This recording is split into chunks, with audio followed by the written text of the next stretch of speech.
37 number श्लोक है। 58 पृष्ठ नंबर, दूसरा अध्याय, श्लोक नंबर है 37।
राधे राधे गोविंदा।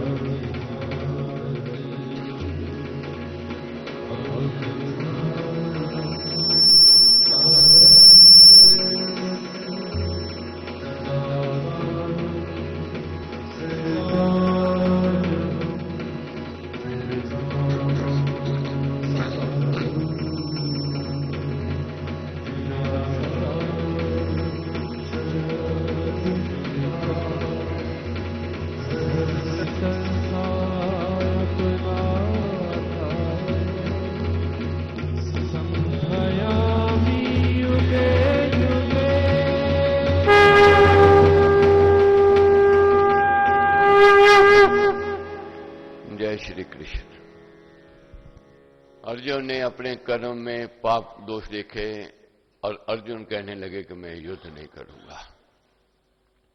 प्रभु कहते हैं कि हे अर्जुन, अब तेरे में जो दया भाव आ गया है, ये तेरे विरोधी, तेरे शत्रु इससे तेरी खिल्ली उड़ावेंगे, मजाक करेंगे, तरह तरह के ताने उलाने देवेंगे कि तू कायर है, निपुंसक है, रणभूमि से भाग गया है। इज्जतदार व्यक्ति जो होता है उसके लिए इज्जत अपने प्राणों से भी ज्यादा प्रिय होती है। अगर तेरी साख, तेरी इज्जत छूट गई, जीना तेरे लिए मुश्किल हो जाएगा। इसलिए अपने कर्तव्य का पालन कर, अपने धर्म को निभा और तू युद्ध कर। तो आगे पढ़ना है। क्या कहते हैं? श्लोक नंबर है 37।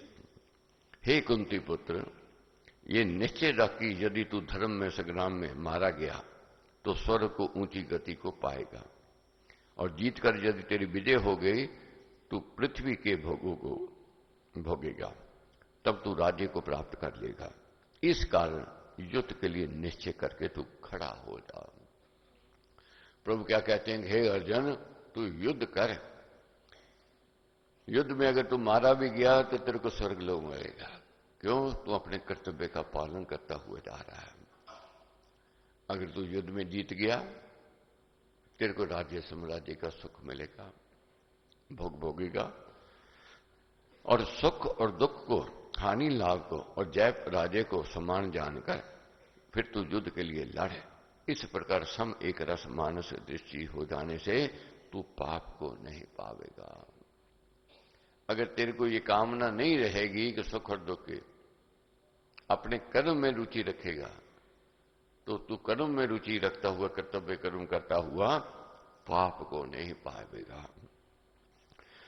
निर्वांत जल तथा दीपक की ज्योति की भांति जो जन सुख दुख हानि लाभ जीत हार में सम रहता है, डामाडोल नहीं होता है, अपने कर्तव्य कर्म में दत्तचित्त बना रहता है, वह पाप और दोष से लिप्त नहीं होता है।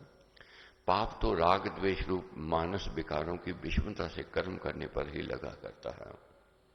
लोभ और वैर भाव आदि विकार आत्मा की समता भंग करते हैं। वे विकार प्रकृति की रजोगुण और तमोगुण के गिने गए हैं। रजोगुण और तमोगुण से वैर भाव जागता है और लोभ जागता है। प्रकृति के गुणों से रहित आत्मा तो स्वच्छ स्फटिक के समान है, मगर आत्मा जो है स्वच्छ स्फटिक के समान है। जैसे स्फटिक के समीप जिस रंग के पुष्पों की अंजलि रखी जाए उसमें वही दिखने लग जाता है। जैसे एक मणि है, हीरा है, उसके आगे जो भी रंग रखो वह रंग वह दिखाने लग जाता है। वह शुद्ध है, स्वरूप है। आत्मा शुद्ध है, स्वरूप है। इसको जैसा संग करवा दो वैसा ही इसके ऊपर रंग चढ़ता है, वैसा स्वभाव हो जाता है। रजोगुण और तमोगुण व्यक्ति बैर की ओर ले जाते हैं और लोभ की ओर ले जाते हैं। सत्व गुण जो है ऊंचाई की ओर ले जाता है, सात्विक वृत्ति की ओर ले जाता है। इसलिए सदा सत्वगुणी का संग करना है, अच्छे का संग करना है, सत्संगति में रहना है। इस प्रकार आत्मा की प्रकृति से जिस गुण के साथ संबंध हो वही गुण उसमें बसने लग जाता है। मनोवृत्ति उसी का आकार धारण कर लेती है। इसलिए जो मनुष्य सम रहकर केवल कर्तव्य कर्म करता है, बैर आदि की माया से ऊपर आत्मा से स्थिर होता है, उस अवस्था में उसको पाप स्पर्श नहीं करता। भगवान ने कहा, हे अर्जुन, जहां तक जो आत्म तत्व का वर्णन हुआ है, ये बुद्धि ज्ञान, ये ज्ञान मैंने तुझे सांख्य सिद्धांत अनुसार कही है, और अब कर्म योग में अनुसार ये ज्ञान तू मुझसे श्रवण कर। जिस बुद्धि से कर्म योग से युक्त होकर तू कर्मों के बंधन तोड़ देवेगा। बहुत लोगों ने, विद्वानों ने इस पर चिंतन किया कि पाप क्या है, पुण्य क्या है, निर्णय नहीं कर पाए, क्योंकि कोई भी कर्म ऐसा नहीं जिसमें दोष नहीं हो गया, कोई भी क्रिया ऐसी नहीं है। फिर अंत में सबने एक ही निर्णय लिया, अपने कर्तव्य कर्म करने ही करने हैं, करते ही रहना है, अगर उसमें दोष भी दिखाई देता हो। आप मकान बनाने लगो, बुनियाद खोदोगे, कितने जीव मर जाएंगे। अब ये सोच आ जाए कि मैंने कितने जीवों को मार दिया है कि मैं मकान कहां बनाऊंगा, ये तो पाप दोष है, मैं मकान नहीं बना पाएगा। किसान हल चलाने लगे और सोचे कि मैंने चूहे की सर्प की बिल को तोड़ दिया है, उसके मकान को तहस नहस कर दिया है, और हल के आगे नीचे आकर बहुत जीव मारे गए हैं, वह दाना नहीं बो सकेगा, वह फसल नहीं उगा सकेगा। अगर अपनी कर्म कर रहा है, अपनी ड्यूटी कर रहा है, जानबूझकर उनको नहीं मार रहा है, जानबूझकर उनको सता नहीं रहा है, वह पापों से दूर है। जानबूझकर किसी को नहीं सताना है, किसी को दुख देना है। बाकी ड्यूटी है, अपने कर्तव्य कर्म करना है।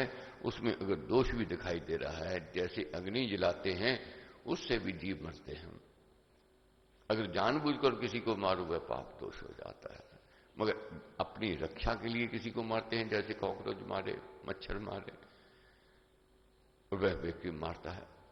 अगर पाप दोष देखने लगे तो वह तो बहुत बुरा है। एक तरफ तो चींटियों को, कीड़ों को हम तिल दाना डाल के आते हैं कि पुण्य कर्म के भागीदार बनने के लिए, दूसरी ओर घर में आकर के फिर छिड़क देते हैं कीड़े मकोड़ों को मारने के लिए।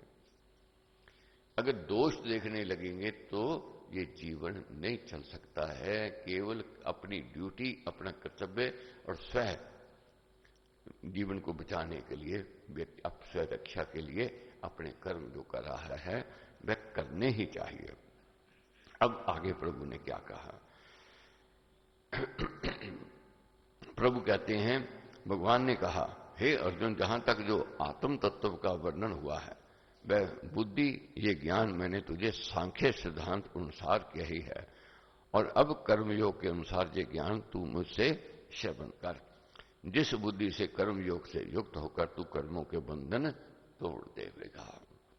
सांख्य ज्ञान का तात्पर्य यह है कि गिनती करने से जो आत्मज्ञान हो, प्रकृति की, उसके गुणों और उसके विकारों की विवेचना करते हुए जो शेष रह जाए उनसे भिन्न सिद्ध हो, सांख्यवाद से वह आत्मा है।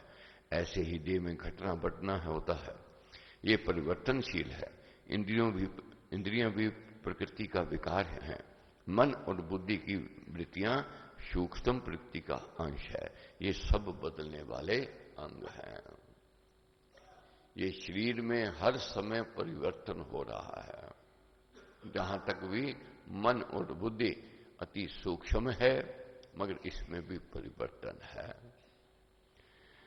ये सब बदलने वाले अंग हैं। ये सत्य तथा नित्य नहीं है, क्योंकि ये सत्य नहीं है और नित्य नहीं है, सदा नहीं रहने वाले हैं। जो नित्य नहीं है, सत्य नहीं है, जो बदलने वाला है, वह अमर नहीं है। मगर आत्मा सत्य है, अमर है, अजर है। ये कल भी थी, आज भी है और कल भी रहेगी। ये शरीर कल नहीं था, आज है, ये कल नहीं रहेगा। इसमें परिवर्तन है। परंतु चेतना नहीं, क्या कहते, मृत देह में इंद्रियां तो होती हैं, परंतु चेतना नहीं रहती है। इस कारण वह चेतना इंद्रियों का स्वभाव नहीं है। इन विनाशी तथा जड़ विकारों के अतिरिक्त जो जानने, देखने, सुनने, समझने वाली चैतन्य सत्ता है, वह है आत्मा। ये आत्मा शरीर को चला रही है। आत्मा है तो आंखें देखेंगी, आत्मा है वाणी बोलेगी, आत्मा है कान सुनेंगे, आत्मा है ये शरीर अंग चलेंगे। आत्मा इसका स्वामी है, मालिक है इसका।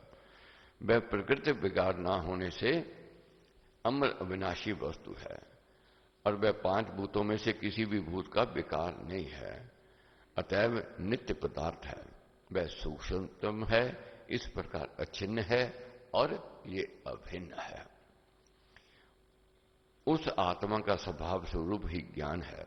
उसी का प्रकाश सब इंद्रियों को प्रकाशित कर देता है। जैसे एक ही विद्युत धारा अनेक बत्तियों को, एक गुच्छे को एक बार ही प्रकाशित कर देता है, ठीक इसी प्रकार एक ही आत्म ज्योति सब इंद्रियों को प्रकाश प्रदान करती है। अब देखो कितने बल्ब चल रहे हैं, लाइटें चल रही हैं। पीछे से स्विच ऑफ हो जावे, मेन स्विच बंद कर दे, ये सब बंद हो जाएंगे, और ऑन कर दो, ये सब चलने लग जाएंगी।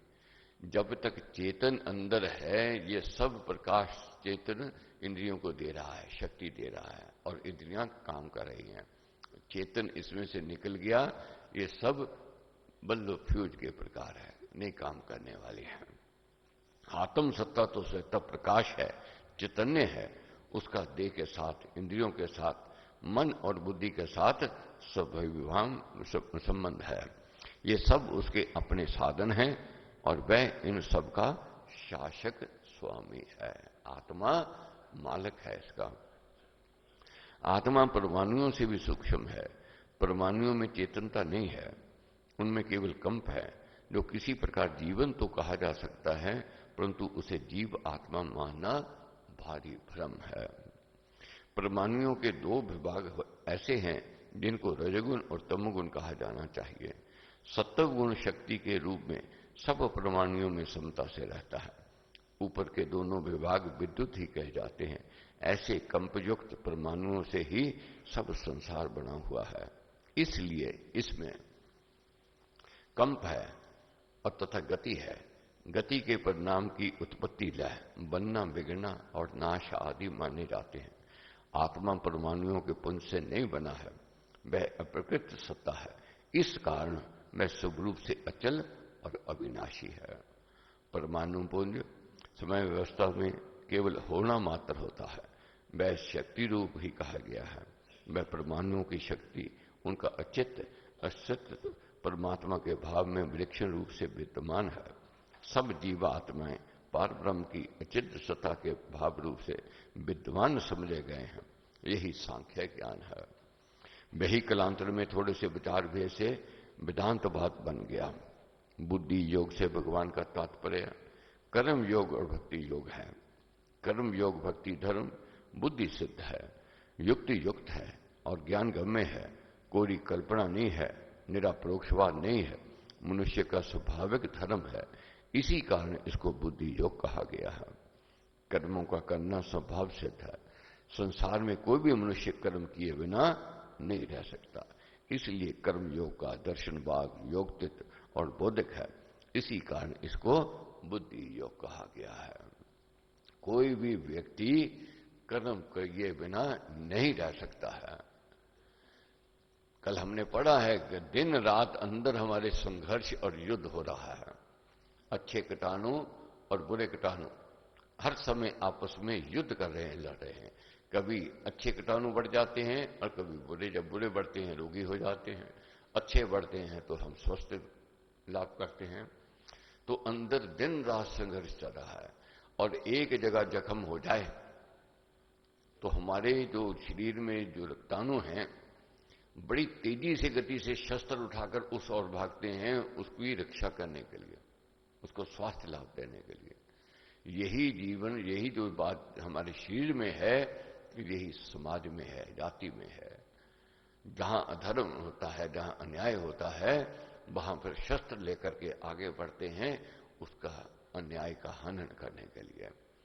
और ये धर्म है, कर्तव्य है व्यक्ति का, नहीं तो पाप और बढ़ जाएगा। जैसे रोग बढ़ता है, अगर दवाई नहीं ले, इलाज नहीं करेगा, रोग शरीर को खत्म कर देगा। इसी प्रकार जहां अधर्म बढ़ देता है फिर वह जाति को बर्बाद कर देता है। भगवान ने कहा इस कर्म योग में रंभ का किए कर्म का नाश नहीं होता, इसी से विपरीतता उल्टा परिणाम भी नहीं होता।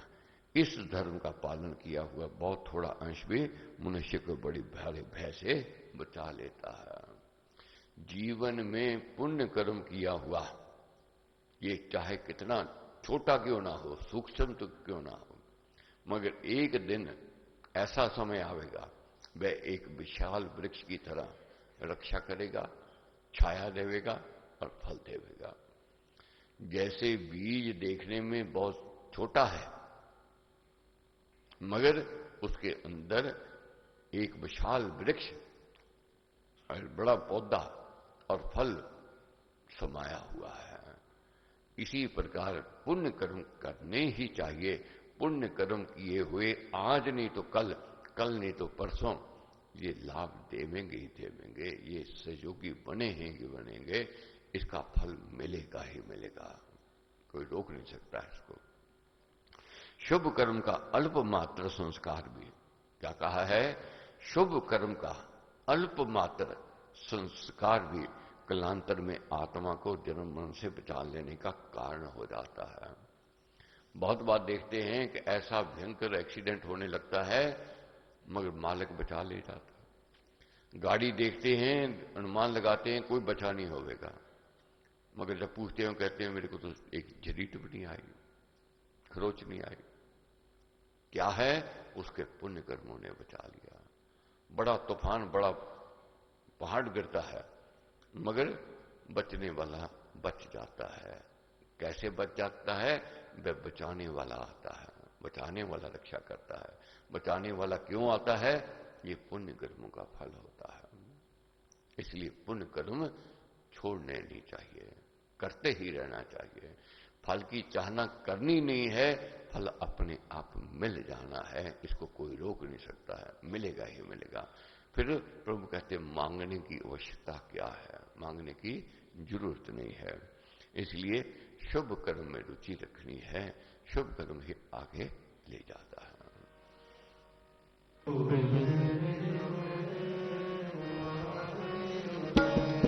गोविंद मेरो है, गोपाल मेरो है,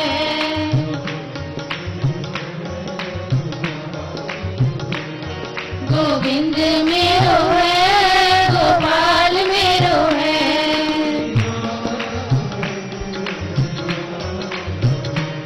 श्री राधा गोविंद नंद लाल मेरो है,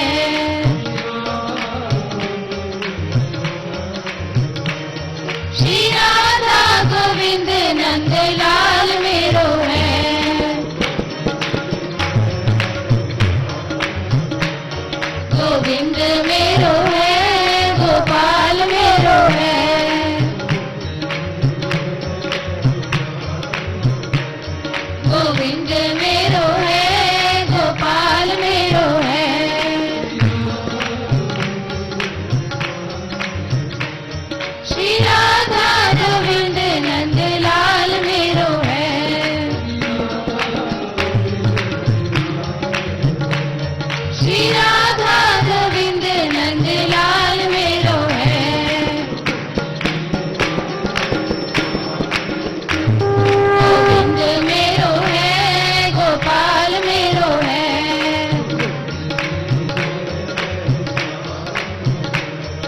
गोविंद मेरो है, गोपाल मेरो है।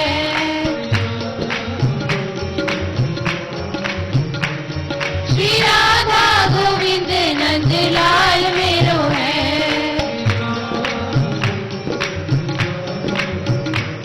श्री राधा गोविंद नंदलाल मेरो है। प्रभु कहते हैं शुभ कर्म का अल्प मात्र संस्कार भी कालांतर में आत्मा को जन्म मरण से बचा लेने का कारण हो जाता है। भक्ति धर्म का सूक्ष्म बीज भी यदि अंतःकरण के क्षेत्र में बो दिया जाए तो वह अवश्य ही अंकुर ले आता है और समय पाकर एक विशाल वृक्ष बन जाता है। इससे आत्मा का निश्चित निस्तार होता है। इस कर्म योग रूप भक्ति धर्म में ही यही उत्तमता है। क्या उत्तमता कही है? शुभ कर्म करना ही करना है, इसमें विमुख नहीं होना है और मन से करना है, रुचि से करना है। इसका फल बहुत मीठा है, फल इसका बहुत लाभदायक है। कर्म योग से, निष्काम कर्म से तथा ईश्वर भक्ति से मनुष्य का कल्याण हो जाता है। हे कुरुनंदन, ऐसी निश्चयात्मक बुद्धि, निश्चित धारणा, सुनिश्चित निश्चय इस विषय में एक ही है और इस निष्काम कर्म में न निश्चय रखने वालों की धारणाएं बहुत शाखाओं वाली अनंत होती हैं। युक्त युक्त इस निष्काम कर्म में सुदृढ़ श्रद्धा रखने वालों की धारणा तो अटल होती है कि कर्म योग से ही हमारा कल्याण हो जाएगा, कर्म योग से ही कल्याण होवेगा। ये धारणा दृढ़ करनी है। वर्क अगर कोई कर्म नहीं करे, परमेश्वर की केवल बैठा चौकड़ी लगा करके, आसन लगा करके और आराधना करता रहे दिन रात, वह फल नहीं प्राप्त कर सकता है जो कर्म योगी प्राप्त कर लेता है। कर्म योगी परमेश्वर को प्रिय है, इसलिए कर्म की ज्यादा महानता कही गई है। कर्म की ओर बढ़ना है, कर्म नहीं छोड़ने हैं।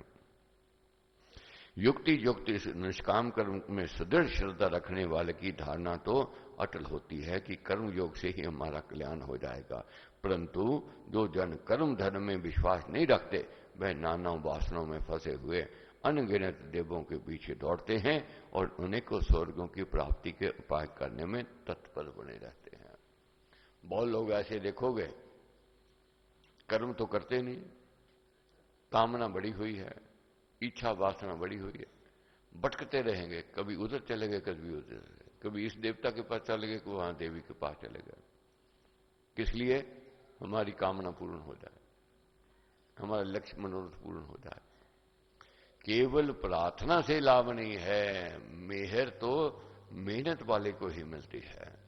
मेहनत नहीं करे तो मेहर काम की नहीं। अकेली मेहर आ जाए तो मेहनत नहीं करता तब भी काम नहीं होने वाला है। तो इसलिए जो इधर उधर भटकते हैं उनको क्या चाहिए? अपने कर्तव्य कर्म करें और पुण्य कर्म की ओर जावे, धर्म कर्म में रुचि रखे। परमेश्वर उनके मनोरथ अपने आप पूर्ण करता है। राम नाम मन मुख से गाना, मानो मदर मनोरथ पाना, तभी मनोरथ पूर्ण होते हैं।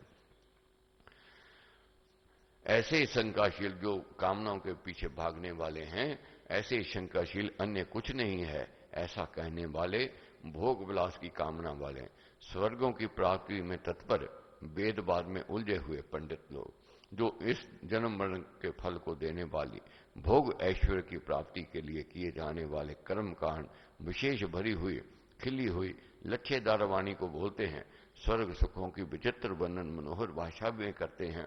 उन भोग ऐश्वर्य में असक्त उस लुभावनी भाषा से नष्ट चित्त वालों जनों की बुद्धि निश्चयात्मक नहीं होती है और ना ही उनकी बुद्धि समाधि में स्थिर होती है। बहुत बार देखा होगा, एक बात कहने शुरू कर देते हैं, जी जहां जो आवेगा उसके मनोरथ पूर्ण हो जाएंगे, ये व्रत कर लेगा उसका मनोरथ पूर्ण हो जाएगा, ये कामना लेकर के आए ये पूर्ण हो जाएगी। ये लच्छेदार बातें तो कहेंगे, लुभाने वाली बातें कहेंगे, उनको आकर्षित करते हैं किनको? जो कामनाओं में ग्रस्त हैं। जिसकी कामना वासना को रूप ले गई है। उनका लक्ष्य एक ही है, मेरी ये वासना कैसे पूर्ण होवे, मेरी कामना कैसे पूर्ण होवे। उसको ये नहीं सोचा है कहां जाना है, वह जगह जगह भटकेगा। पीपल आ गया वहां पानी देवेगा, कब्र में चले जावेगा, समाधि में चले जावेगा, इधर उधर पर भटकता रहेगा, जाता रहेगा। मगर जो कर्म योगी है, अपने कर्म कर रहा है, ड्यूटी कर रहा है और धर्म कर्म में उसकी रुचि है, वह परमेश्वर का प्रिय है, परमेश्वर की कृपा का पात्र वह बनता है। अपने आप परमेश्वर उसके मनोरथ, अपने आप परमेश्वर उसके कार्य पूर्ण करते हैं।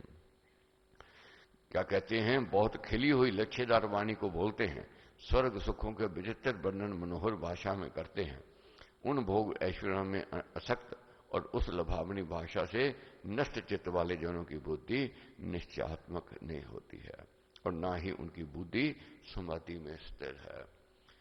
कभी कैलेंडर देखना, व्रत वाला कैलेंडर जो होता है, बहुत वहमी लोग ऐसे होते हैं, उसको पढ़ते हैं और फिर फंस जाते हैं। अब कोई दिन ऐसा नहीं है जिसका व्रत नहीं है। सोम का अपना है, मंगल का अपना है, बुध का अपना है, वीर का अपना है, शुक्र का अपना है, शनि का अपना है, अब तो इतवार का भी हो गया, इतवार का अपना है। और बहम में आ जाता है कि मैंने सोम का रखा है, मंगल का नहीं रखा है, कहीं हनुमान जी ना नाराज हो जाए, माना नाराज हो जाए। बुधवार का नहीं रखा, ये ना हो जाए, वीर का नहीं रखा, गुरु ना नाराज हो जाए। तरह तरह की बात उसमें भ्रम पैदा हो जाता है। बहुत ऐसे हैं, सुबह अखबार पढ़ेंगे, आज का क्या है, योग क्या है, मेरी आज कैसी सारा दिन निकलेगा। अगर वहां लिखा है कि आज दिन अच्छा नहीं है, काम में नहीं जाते हैं, काम नहीं करेंगे, मुंह देखने लग जाएंगे।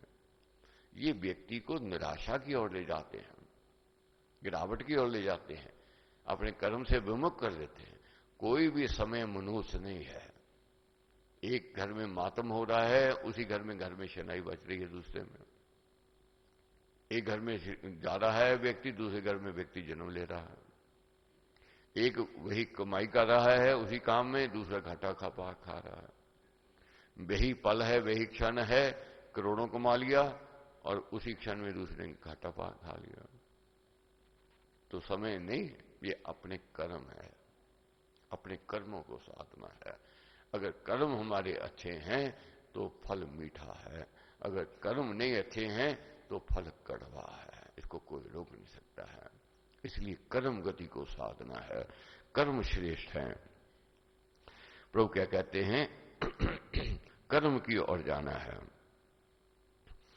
वेदवाद तथा वेदवाद से जहां तात्पर्य उस कर्म कारण से है जो बड़े आडंबर से और स्वर्ग के भोग ऐश्वर्य के लिए किया जाना वर्णन किया जाता है।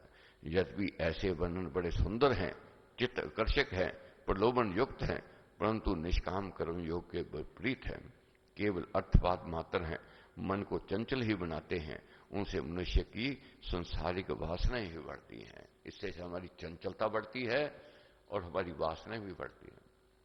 कोई कह दे ये कर ले, तेरे ये काम मिलेगा, ये तेरे को लाभ मिल जाएगा, बस सब कुछ छोड़ के उस और हो जाएगा, ये व्रत रख ले, ये तेरे को मिल जाएगा, बस उसी और पीछे हो गए। किसके कारण? कामना के कारण, वासना के कारण। किसी ने कह दिया कि मैं वहां गया था, मेरा ये काम हो गया, बस और हो गए। अपना काम नहीं हुआ तो तीसरे ने कहा नहीं वहां नहीं, वहां गया था, वहां काम हो गया था, वह उधर भटकने लग जाएगा, उधर जाने लग जाएगा। क्योंकि मन की चंचलता है, मन में स्थिरता नहीं है। मन में चंचलता स्थिरता क्यों नहीं है? ये कामनाओं ने घिरा हुआ है। ऐसा व्यक्ति भ्रमी होवेगा, संशयशील हो जाएगा। इससे संसार की वासनाएं बढ़ती हैं, इस कारण उनमें साध नहीं है। ऊपर के तीनों श्लोकों का लक्ष्य विनय योग युक्त सकाम यज्ञवाद है। ऐसे स्वर्ग के सुखों की कामना करने वाले सकाम कर्मियों का निश्चय निश्चल नहीं होता है। ईश्वर भक्ति में उनकी दृढ़ श्रद्धा नहीं होती है। उनकी श्रद्धा नहीं है दृढ़। उनकी श्रद्धा किस लिए है? मनोरथ के लिए है, इच्छा के लिए है, कामना के लिए है। मगर क्या करना चाहिए? मालिक ने अगर हमें दमड़े दिए हैं, हमें दान करना चाहिए। ये भाव होना चाहिए। मालिक ने अगर स्वास्थ्य दिया है, हमें सेवा करनी चाहिए। मालिक ने हमें ज्ञान दिया है, हमें इस ज्ञान को बांटना चाहिए। अगर सोच रखते है मैंने दान किया, इसके बदले में 90% और मिलेगा, ऐसा सुना है, फिर वह लक्ष्य क्या हो गया? सकाम नहीं है, सकाम हो गया, निष्काम नहीं है। निष्काम भाव को जगाना है। फल अपने आप प्रभु कहते हैं मैंने देना ही देना है। मगर जहां बच्चा सेवा करता है मां बाप की, मगर दूसरे हाथ से मांगना शुरू कर देता है, वह फल उसको प्राप्त नहीं होता है जो मां बाप देना चाहते हैं। मांगता नहीं है, सेवा कर रहा है, मां बाप से ज्यादा ले जाता है, अधिक ले जाता है, क्योंकि मां बाप ने देना ही देना है। तो प्रभु क्या कहते हैं कि हे अर्जुन, यज्ञ विधायक वेदवाद 3 गुणों के विषय वाले हैं, सत्व रजस तम। इन गुणों युक्त फलों की प्राप्ति का उपदेश देते हैं। तू तीनों गुणों से अतीत हो जा, निष्काम कर्म से ब्रह्मी अवस्था में स्थिर हो, तू सुख दुख आदि बंधनों से रहित हो, सदा शुद्ध भाव से रह, किसी वस्तु के प्राप्त करने और प्राप्त पदार्थ के संभालने के बखेड़े से निश्चिंत हो और आत्मपरायण हो जा। तो कहते हैं, क्या कहते हैं प्रभु? अपने कर्तव्य का पालन कर ले। गोविंद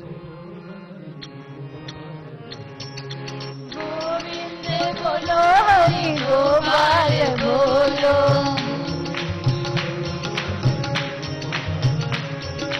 गोविंद बोलो हरि गोपाल बोलो,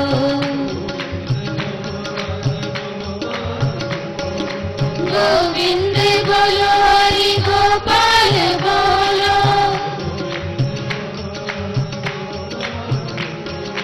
गोविंद बोलो हरि गोपाल बोलो,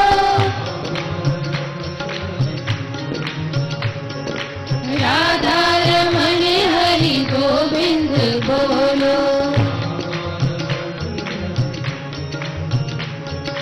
राधा रमण हरि गोविंद बोलो,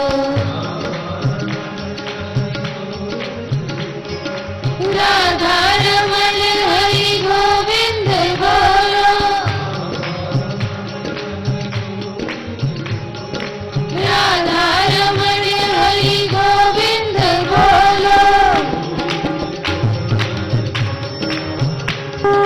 गोविंद बोलो हरि गोपाल बोलो, गोविंद बोलो हरि गोपाल बोलो, गोविंद बोलो हरि गोपाल बोलो। सोचते हैं, विचारते हैं, बहुत सुना, बहुत पढ़ा, कठिन है, मुश्किल है, हो नहीं सकता है। ये मन उत्तर देवेगा अपने आप में, कोई संदेह नहीं है। कठिन है, मुश्किल है, मगर असंभव नहीं है। मगर एक बात जरूर है, निश्चित अटल, कि यहां से खाली हाथ नहीं जावेंगे, कुछ ना कुछ अच्छा लेकर के आवेंगे और कुछ ना कुछ बुरा छोड़ के ही जावेंगे। ये निश्चित बात है, अटल है, इसको ये कोई रोक नहीं सकता है। कैसे समझाया है? किनारों तक भरे हुए सरोवर में जितना जल होता है उतना ही वह सारा ही उपयोगी हुआ करता है, किसी न किसी काम में उपयुक्त होता ही है। सरोवर में जितना जल है वह किसी न किसी काम आवेगा ही आवेगा। पीने के काम, सिंचाई के काम, पक्षियों के, जानवरों के, कहीं न कहीं सिंचाई के काम आवेगा ही आवेगा। और इसी प्रकार सब वेदवादों में जितना ज्ञान है वह सब ज्ञानी ब्राह्मण भगवत भक्त की दृष्टि में उपयोगी है। जो ज्ञान जितना भी है ये उपयोगी है। और वेदवाद उत्तम, मध्यम, अधम कोटि के मनुष्य को लक्ष्य में रखकर वर्णन किए गए हैं। इस कारण जल से अखंड पूर्ण जलाशय की भांति उन सब का ज्ञान उपयोगी है, परंतु निष्काम कर्मी भगवत उसमें से अपने प्रयोजन का ज्ञान ग्रहण कर लेता है। 3 प्रकार के प्राणी है, उत्तम, मध्यम और अधम। इसी प्रकार की बुद्धि भी है। ये ठीक है, सारी बातें हमारी जहन में नहीं आवेंगी, हमारे विचार में नहीं आवेंगी, हमारे ज्ञान में ये सब बातें नहीं पहुंचने वाली है, मगर खाली भी नहीं जावेंगे। कुछ ना कुछ अच्छा लेके ही जाएंगे, कुछ ना कुछ ज्ञान की प्राप्ति होवेगी होवेगी, इसको कोई रोक नहीं सकता है। अपने अपने बुद्धि विवेक के अनुसार व्यक्ति उसको ग्रहण कर लेता है, पकड़ लेता है, उससे फिर उसका लाभ उठाना आरंभ कर देता है, उसका लाभ उठाता है। और परंतु निष्काम कर्मी भगवत भक्त जो है उसमें अपने प्रयोजन का ज्ञान ग्रहण कर लेता है। इस प्रकार सकाम कर्म का सार मर्म बताकर महाराज ने कहा, कर्म ही में कर्तव्य पालन करने में ही तेरा अधिकार है, कर्म से उत्पन्न हुए फलों में तेरा अधिकार कदाचित नहीं है। बहुत अच्छा प्रसंग है, समझने की बात है। जहां अपना अधिकार ना होवे, जो हमारे हाथ में ना होवे, फिर उसको छोड़ना ही अच्छा है। जो हमारे बस की बात नहीं है उसका सोच क्यों करें, उसके लिए क्यों चिंता करें। अब मरना जन्म देना जो हमारे हाथ में है ही नहीं, हमारे बस में है ही नहीं, कोई रोक नहीं सकता इसको। लाभ हानि हमारे हाथ में है नहीं, बस में नहीं है। हमारे हाथ में है केवल कर्म करना, मेहनत करना, ये हमारे हाथ में है। केवल पूजा करे और कर्म नहीं करे और फल की चाह ना करे, वो भी काम नहीं बनेगा। जैसे कहते एक हाथ से ताली नहीं बजती है, दोनों हाथों को लगाना ही पड़ेगा। अकेला सीमेंट लगाते जाओ तब भी भवन नहीं बनने वाला है, अकेला रेता बनाते जाओ लगाते जाओ तब भी भवन नहीं बनने वाला है। ये दोनों को मिलाना ही पड़ेगा। क्या कहते हैं प्रभु, तेरे अधिकार में कर्म से उत्पन्न हुए फलों का तेरा अधिकार कदाचित नहीं है। तू कर्मों के फलों का कारण ना बन, सकाम कर्म ना कर, और कर्म ना करने से भी कर्म त्याग में भी तेरा संग, मनोवृत्ति का झुकाव ना हो। कर्म का त्याग ना कर और सकाम कर्म ना कर, निष्काम कर्म कर। तेरे को जो बुद्धि दी है उस बुद्धि का सदुपयोग कर, जो शरीर दिया है उसका तू सदुपयोग कर, तू सेवा कर ले, परहित का कार्य कर ले, जो तेरे बस की बात है तू कर, उसके फल की चाहना छोड़ दे, फल तेरे को अपने आप मिलने वाला है। प्रभु कहते तेरे वश की बात कर्म करना ही है, तू स्वयं ईश्वर नहीं है। मगर हम अपने आप को ईश्वर बनाना चाहते हैं, हम अपना भाग्य खुद लिखना चाहते हैं, हम अपनी किस्मत खुद लिखना चाहते हैं, जो नहीं हो सकता है। भाग्य किस्मत मालिक लिखने वाला है। तो फिर हमारे हाथ में क्या है? सोच करो क्या पुण्य कमाया, कितना जीवन काल बताया, सोच करो क्या पाप कमाया, कितना जीवन काल गवाया। ये हमारे बस की बात केवल इतनी है। किस कर्म का फल कितना किस काल में हो, ये बात ईश्वर के अधीन है। इस कारण भगवत भक्तजन को अपने कर्तव्य कर्म को श्री भगवान के चरणों में अर्पण करके फलों की चिंता से चित्त को निश्चिंत कर लिया करते हैं। तू फलों की लालसा से कर्म करना छोड़ दे, कर्तव्य पालन करते हुए पुण्य पाप के फलों के जटिल जाल में ना पड़। धर्म मार्ग में कर्तव्य कर्म करते समय नरक आदिकों के फलों की निरर्थक कल्पना करके अपने कर्म का त्याग भी ना करो। पाप की कल्पना करके कर्म छोड़ना भी बुरा है, नहीं छोड़ना चाहिए। सम रहना, ब्रह्म स्थिति में रहना तथा ईश्वर परायण होकर निष्काम कर्म करना योग है। हे अर्जुन, कर्मों के फलों की इच्छा छोड़कर योग में रहता हुआ तू कर्मों को कर। सफलता तथा निष्फलता में सम होकर तू कर्मों को कर। समता को ही योग कहा जाता है। कार्य की सफलता में, निष्फलता में, हानि में, लाभ में, सुख में, दुख में और जय पराजय आदि में अपनी मनोवृत्ति को विषम न बनने देना, शांत और सम रहना ही योग है। सुख में, दुख में, हानि में, लाभ में अपने को सम रखना है। कठिन है, मुश्किल है, मगर अपने आप को समझाना ही उचित है कि ये होनी है, होके रहेगी। घटना है, ये घट के रहेगी। ये तेरे बस की बात नहीं है। अपने आप को ज्ञान देना है, अपने आप को बोध देना है, अपने आप को समझाना है, फिर मन समझता है। अगर अपने आप को मन में कहने लग जाए मैं तो बड़ा बदकिस्मत हूं, बड़ा मनभाग्या वाला हूं, बहुत तरह तरह की बात अपने आप को कोसने लग जाए, मन गिरने लग जाता है, मनोबल गिरने लग जाएगा। सोच क्या करनी है, अगर आज कड़वा फल मिल रहा है तो अपने में कर्म साध लूं, अपना व्यवहार ठीक कर लूं, अपना जीवन ठीक कर लूं, ताकि मेरा कल अच्छा हो जाए। अपने कर्म को साधना है। दुख में और जय पराजय आदि में अपनी मनोवृत्ति को विषम नाम भरने देना, शांत और सम रहना ही योग है। चित्त की समता का लाभ नाम ही समाधि है। ऐसा संभाव युक्त योगी अपने सब कर्तव्य कर्म करता हुआ नारायण में निवास करता है, वह ब्रह्मस्थ ही कहा गया है। हे अर्जुन, बुद्धि योग से, निष्काम कर्म से भिन्न कर्म निश्चय से अति तुच्छ है। इस कारण तू समबुद्धि का आश्रय ग्रहण करने की इच्छा कर, संभाव रख कर कर्म करने की इच्छा कर। फल की कामना करने वाले मनुष्य कृपण और अतिदीन होते हैं। जो फल की इच्छा रखकर कर्म करते हैं कृपण है और अतिदीन है। निष्काम कर्म करता संबुद्धि वाला मनुष्य जहां ही पुण्य पाप दोनों को त्याग देता है, उसको पुण्य पाप दोनों नहीं स्पर्श करते। इस कारण योग के लिए, कर्म योग के लिए तू प्रयत्न कर। कर्म में कुशलता ही योग है। फल की इच्छा मन में रखकर कर्म करना संग है, फल का साथ है। फल की कामना सहित कर्मों को करना सकाम कर्म है।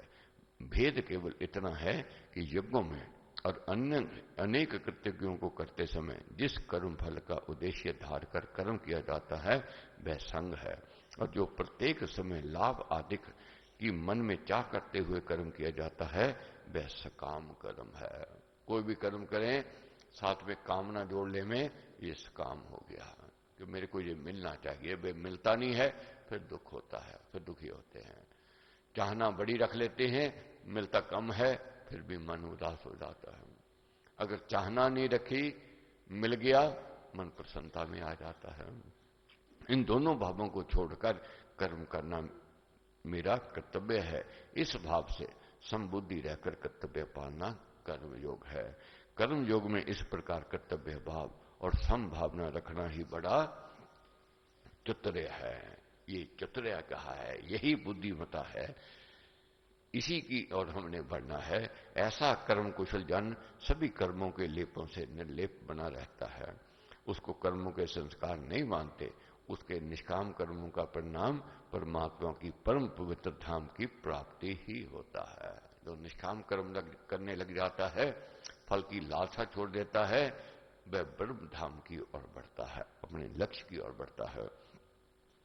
कर्म योगी भगवत भक्तों को क्रियामान कर्मों के संस्कार तो नहीं स्पर्श करते, साथ ही निश्चय से कर्म योग की समझ वाले विवेकी जन फल को छोड़कर जन्म और कर्मों के पुराने बंधनों से भी मुक्त होकर रोग रहित, दुख रहित परमात्मा के परम पद को पाते हैं।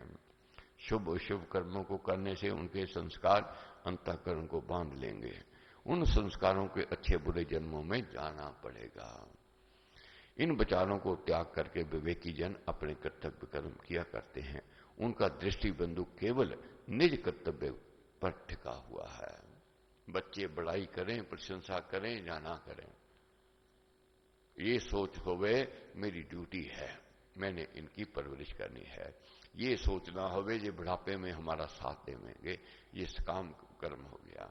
ये सोच है मेरी ड्यूटी, मेरा कर्तव्य है, मैंने करना है, मालिक ने मेरे को यहां भेजा है, ड्यूटी समझ करके कार्य करना है। वे कर्मों के फलों की अपेक्षा करके कर्तव्य परायण रहते हैं। ऐसे समबुद्धि युक्त भगवत भक्त जन्म जन्मांतरों के कर्मों के बंधनों को काटकर जन्म मरण और दुख रहित परमेश्वर के परम धाम को प्राप्त कर लेते हैं। जब तेरी निश्चयात्मक बुद्धि मुंह के अज्ञान के कीचड़ को पार कर जाएगी, उसमें पार निकल जाएगी, तभी तू सुने हुए और सुनने योग्य विषय के विशेष ज्ञान को प्राप्त करेगा। यही हमारी स्थिति है। अभी हम कीचड़ में हैं, इससे हमने निकलना है। ये ज्ञान से, गुरु कृपा से ही संभव हो सकता है और कोई साधन नहीं है। देह आदि में आत्म भावना और नाशवान वस्तुओं में आसक्ति मोह है। बंधु स्नेह वश निज कर्तव्य को त्याग देना भी मोह है। आज हमारी स्थिति है मोह में ग्रस्त है। कोई भी कार्य करते हैं मोह में करते हैं, या लोभ में करते हैं, या स्वार्थ में करते हैं, या ईर्ष्या द्वेष में करते हैं। ऐसा मोही मनुष्य व्यर्थ के तर्क वितर्क से भले बुरे कर्म फलों के गोरख धंधे में ही पड़ा रहता है। वह सुने हुए शास्त्र के सत्य को नहीं जान सकता और चंचल बुद्धि होने से सुनने योग्य उपदेश के ज्ञान को भी नहीं प्राप्त कर पाता। हे अर्जुन, नाना श्रुतियों से सुनी हुई पांथिक बातों से विचलित हो गई हुई तेरी बुद्धि समता रूप में जिस समय अचल स्थिर हो जाएगी, उस समय तू संभाव समाधि में स्थिर बुद्धि रूप कर्मयोग को प्राप्त करेगा। अब समता योग की ओर हमने बढ़ना है, समबुद्धि की ओर बढ़ना है। अर्जुन की भी स्थिति हमारी जैसी है, अभी समता योग नहीं आया है, अभी संभाव समाधि में नहीं आया है वह। तो उसकी स्थिति और हमारी स्थिति ऐसी है, मगर अर्जुन की स्थिति सुधर गई क्योंकि गुरु कृपा हुई, गुरु के प्रति निष्ठा थी, श्रद्धा थी, विश्वास था। ग्रंथों के प्रमाणों से और मतों के माने हुए मंतव्यों से तेरी बुद्धि नरक स्वर्ग की कल्पना के उन मार्ग में उलझ गई है। वह जब स्वभाव से स्थिर हो जाएगी तब तू कर्म योग को पाएगा, तब तुझे सम रहकर कर्म करने की रुचि हो जाएगी। कल से आगे हम पढ़ेंगे क्या क्या प्रश्न अर्जुन करते हैं, क्या क्या प्रभु उसके उत्तर देते हैं। ये कठिन विषय था जो आत्मा का जानने वाला था। देह क्या है, शरीर क्या है, आत्मा क्या है, हम कौन हैं, ये कठिन है। ना जानना चाहते हैं, ना समझना चाहते हैं। जानना समझना तो हम यही चाहते हैं, कामना क्या है, वासना क्या है, कैसे पूर्ण हुए, कहाँ कैसे यहाँ जाकर के मनोरथ पूर्ण हो में। मगर जैसे जैसे अर्जुन को ज्ञान मिल रहा है वैसे वैसे निश्चित बात है कुछ ना कुछ ज्ञान हम भी लेकर के ही जानेंगे। अब आरती करेंगे, भगवत कृपा गुरु महाराज का आशीर्वाद प्राप्त करेंगे।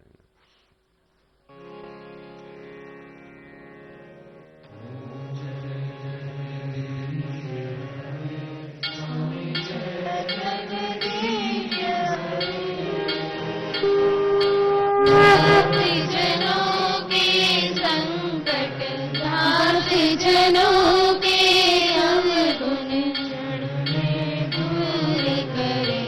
ओम जय जगदीश हरे।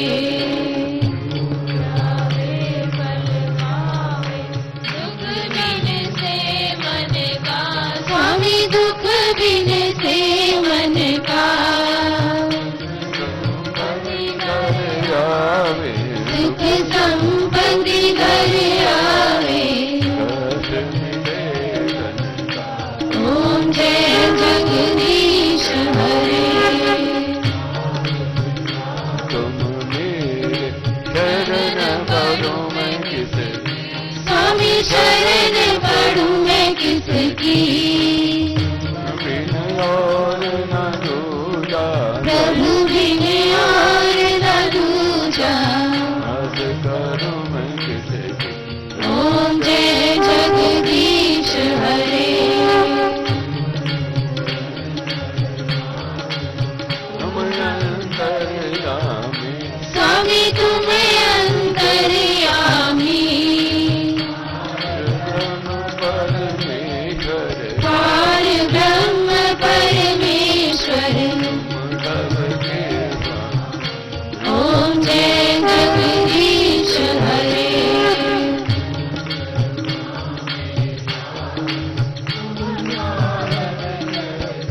स्वामी तुम रक्षा करता। फल स्वामी, मैं सेवक तुम स्वामी। कृपा कर